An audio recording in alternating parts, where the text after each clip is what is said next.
Hey everyone, Hans here. All of you are doing well.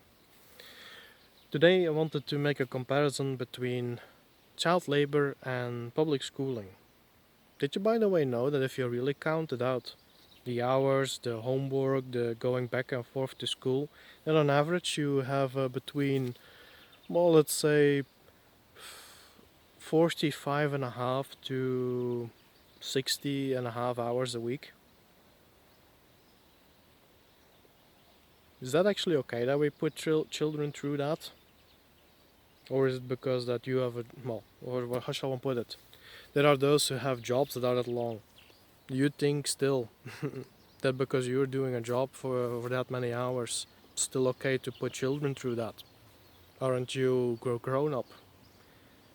Why is there never any consideration also that children need to see their families rather than be stuck between four walls? Usually with, barbed wire even in some cases, or just, what is it called? Railing to keep you in check. Like in as if you're in a prison basically. So child labor and public schooling, or just modernist schooling in the is that the Prussian system? So 40 hours, between 40 and 60 hours a week. When you're a child, you have to listen to authority figures all the time. Your time is rigidly uh, planned ahead for you.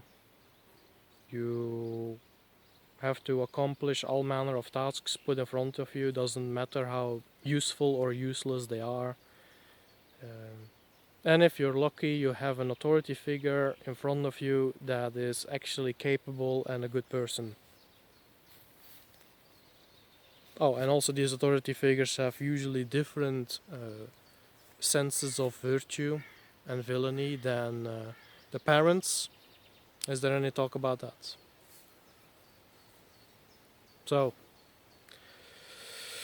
yeah, if you then look at child labor in the world and in the past as well, seems a little bit. I see a lot of comparisons really. And you have these people that have no respect for this attitude. It used to be worse. They should be happy with what they have now. Like, what kind of a miserable being would say something like that? So basically, oh, you used to get one toast. Well, you used to get three toes chopped off, but now it's only two toes. So feel happy that you can keep the one. Why insanity is that attitude or that mindset? Like, talk about being absolutely bitter and just wanting to spread misery all over the place oneself. Such types are no hair better than the ones that victimize them. And there is something to be said for, well, when did you started speaking out, buddy? Like, you have these types, oh, 40 years in, they've been doing nothing but schooling and jobbing and that's it. And after that, well, whatever, I'm just saying something. And then more 60 years and then retirement. 60 years old retirement. Or now that's going up too, isn't it? Um, and then they're sitting there, completely embittered, having done nothing with their lives, having completely lived as is planned by the system, if you will. Never did anything for themselves. Oh, in the weekend they went drinking, right? The big one. Or they had a hobby of some kind or the other. Uh,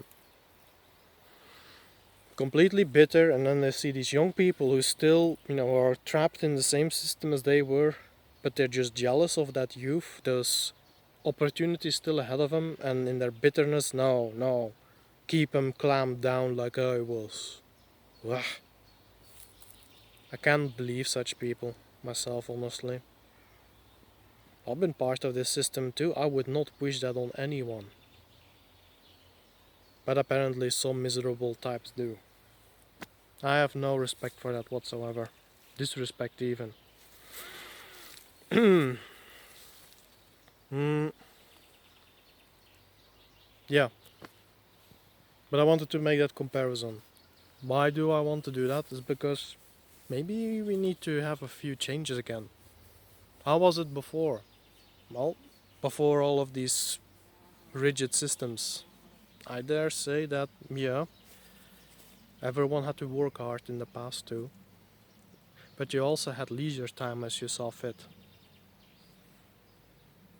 You had more freedom, I think, in as far as the rest you could take, the movement you had.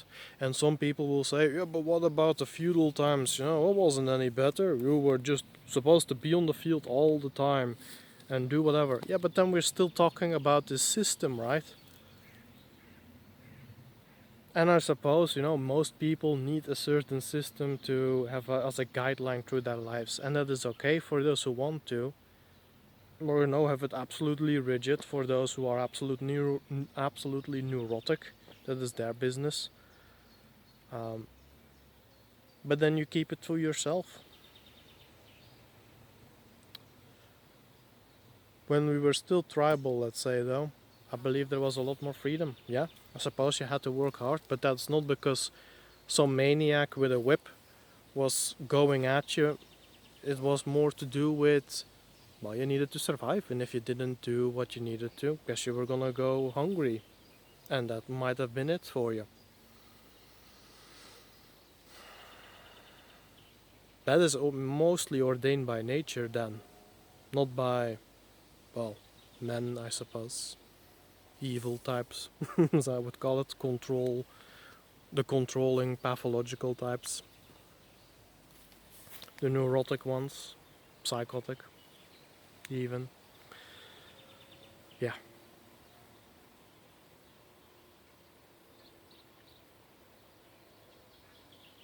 I think it is worth talking about more and more because you see, most of you probably already know. I do work with a project for School of the West, and it's not only, well, it's definitely good that we have at least one platform where children of European descent are going to be raised to uh, are going to have material that is free from whiteisms in there, free from mean pathogens, free from having to be raised in hating themselves and their ancestors and the people around them, which is just a miserable life. But it's also that I hope for homeschoolers that these children will have more time for themselves too. You know, some children might need 6 hours a day to learn math, a specific sort of math formula, what have you. Just throwing in an example. Some might need to mm, some might need to learn a little bit more about, or might need to listen to Hans, his Viking series. Might need to play the same episode twice to get as much as someone else would have by listening to it once, which I highly recommend. But uh, that is personal. That is individual. We're all a little bit different from each other, and that's okay. That means that we all have different skills, talents, experiences by which we can help each other out, by which you can do right for yourself as well, of course. But yeah, one of the main reasons why I want to help with that project and will continue to do so, and for as long as I can, hopefully. That's a long while yet. Then it will shave off a lot of hours that these poor children would have to have spent in these rigid systems, and then instead, hopefully I don't know, they go to the woods or they play a video game. If even that, man, it's anything just to have a bit of leisure time, and so they can pursue some recreation, that they can pursue hopefully also their vocation. That is very important. There is a third one where you just pursue basically your job. um, Not really sure that's, well, I won't say that's a bad thing to earn your resources, but do we really need to have it put in that system too? got my doubts about it as well. But I like to question things. I think that's a healthy thing to do. And yeah, by having them more time for themselves, I hope that they'll have more fond memories than bad ones. Because this is also the big one. What do you get out of these rigid systems? Oh boy. A few ladies flying over in the sky. Not sure if you can hear them. Okay, they passed by. um, where was I now? See how beautiful nature can be, that it distracts so much, even when you're so focused on doing right. Yeah, just for the young to have more fond memories. That's where I was at. Yeah, it's there are people who look fondly on living in that rigid system, which always is a bit alarming to me. But maybe some just genuinely had a good life that way, and good on them. Um, but I know that for many it is not the case, and I want them to have the chance to have a happier life too. Just simply that. Just to be, I don't know, when you're 40 years old, let's say, and you think back on when you were 12, do you really want to be thinking back on that shouting teacher at the front of the classroom, or would you much rather be thinking about the time you were sitting at the river trying to catch a fish, or what have you? Or would you not rather be thinking on that you were playing, I don't know, what is a good game anymore these days? They're getting kind of rare, aren't they, too? I don't know, just playing with friends too. Oh, it's like, whoa, we're playing a soccer game with your friends, or you were uh, you were knitting dresses with your girls, whatever, anything that you would prefer to do yourself. It's not for me to tell anyone what to do, right? But it should be the same way in any case. Who makes these that's also the thing, these authority figures in these systems, they always have their piece of paper ready to wave around to show, hey, I have a right to teach children and blah blah blah, and then invoke their personal issues on these poor children. Well, like some teacher had a fight with her husband, and now the entire class needs to be faced with some mopey or even just verbally aggressive, emotionally damaged case in front of them that they can't even escape, or they are the ones to do wrong because the system won't make room for such things. Yeah, I hope that changes, and I definitely hope I'm doing enough of a contribution in that field myself. Yeah, maybe I'll leave it there because it's gonna make me a bit sad otherwise.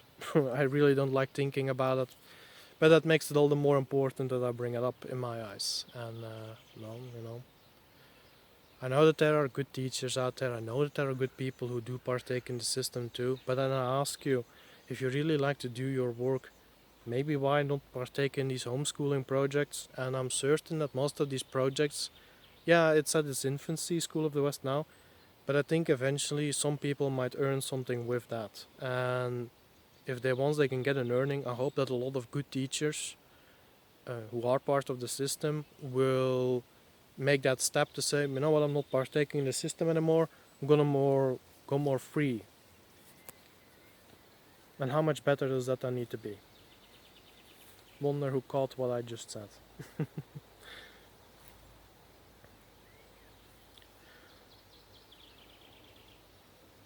Caught the insider, I should say.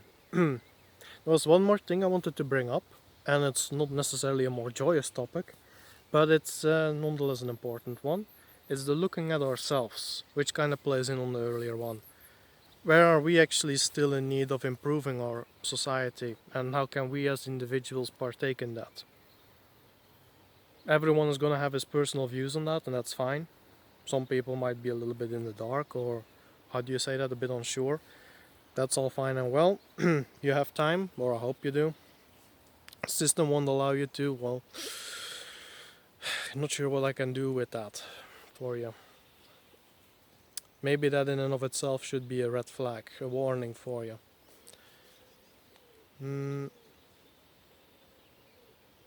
So yeah, the other topic is basically in regards to the programming put into us from a young age. The meme pathogens, the memetic pathogens that are put in your head, basically harmful thoughts that are put into you. It's like you're looking at a blonde, blue-eyed, pretty girl or something, and then for some reason, the a memetic pathogen kicks in your head, and you start thinking about the 1940s. It's like, something like that. Or in case of a young girl sees a blonde, blue-eyed guy, and she starts thinking about the 1940s and immediately gets aggressive to the guy who has like nothing to do with it whatsoever. That's a typical meme pathogen right there, among many others. And by the way, never become the monster they want you to be. That is playing their game that you're doing. I've made a video on that before. Yeah. But yeah, then cleaning yourself out from these pathogens, memetic curatives as that's called. When it's like, oh, 1940s, oh, I feel bad about that. But wait a minute, I actually have nothing to do with this. Besides, it was all political stuff. The average man or woman want nothing to do with it. And even if they did, well, anti-whites were forcing them at some point, right? Why is there so little talk about the draft anymore? When you're just forced in, you're basically war slavery. No. Bit of a side topic. Well, most of them were war slaves. Kinda shoved into a ditch and just fire at the other side or get shot yourself. Yeah, well, what are you gonna do, right? But yeah,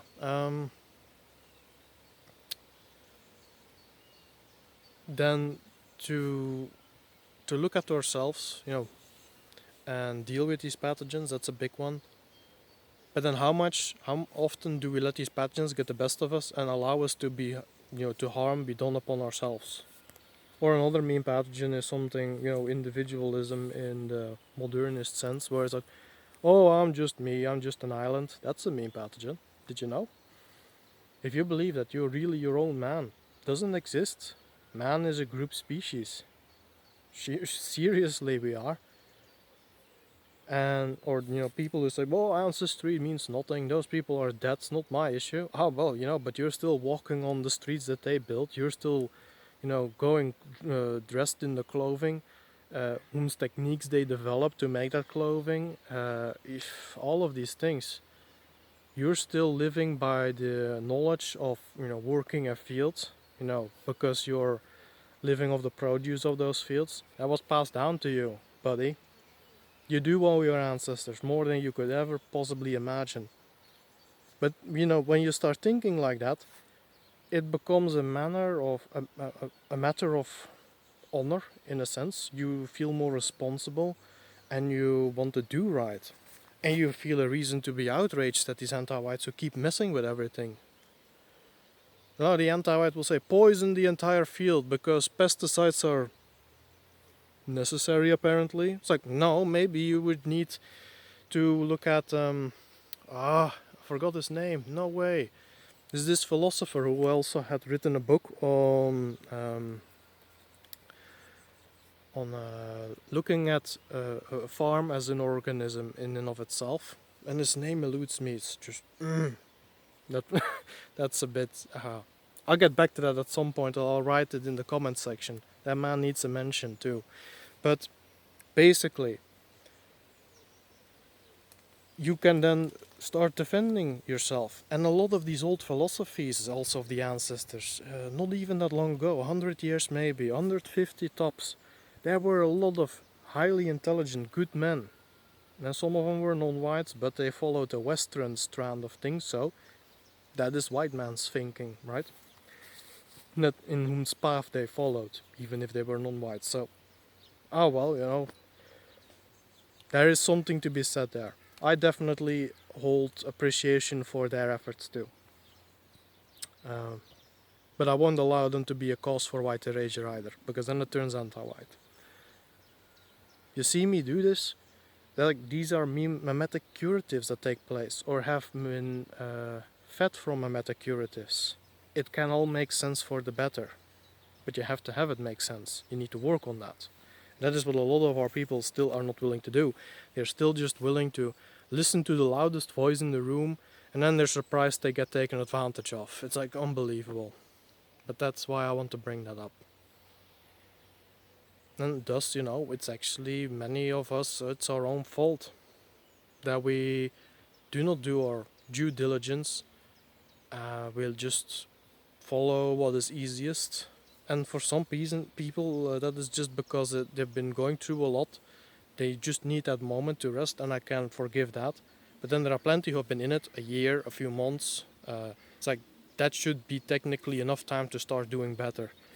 And then become a little bit more demanding of the world in terms of doing right. And, thinking better of yourself, meaning that you deserve better, meaning that you're not just going to listen to anyone. People need to prove themselves to you. The natural hierarchy. What are your talents? What's your expertise? What is your motivation? What is your which are your virtues? Pretty important questions. And a good man will answer that as best as he can. A pathological type who is there to take advantage, and anti-whites, they're just gonna, they're gonna throw a fit. They're gonna get upset because you're about to expose them, but they're gonna run away. All in all, I wanted to bring that in. I think I've spent enough time on these topics. I want to end on a happy note. Although I think it's actually a happy note to say that you can, I think just through my talk, through the process I'm going through, as I bring all of this up and I actually found countermeasures to deal with everything, I think that is a proof of these curatives taking hold. I needed to do a bit of reasoning for that. That's my individual journey. I can share my individual journey with you all if you want to heed that. And then you throw away what you think is trash and you keep what you think is valuable to you, which is your personal journey, right? Yeah. I'm doing right fine, by the way, just saying. And these thoughts about all of these grim affairs, they do not come from me sitting in a bad place, they come from me sitting in a good place. I've given myself space to breathe. And I actually seek to claim even more time for myself in my own life. And then I can do for others even more. To do right. Doing right by myself and to do right by all of you who are of good intentions. All the rest of you, well, solve it on your own. Just that simple attitude, I think, is gonna be the final good message. And I hope that all of us eventually will be able to do so. Because once that happens, we really are going to go to a better today, better tomorrow, if you prefer to hear it that way. Yeah, with that said, I'm gonna go for a walk, gonna go eat something. You'll have a good one, and bye-bye.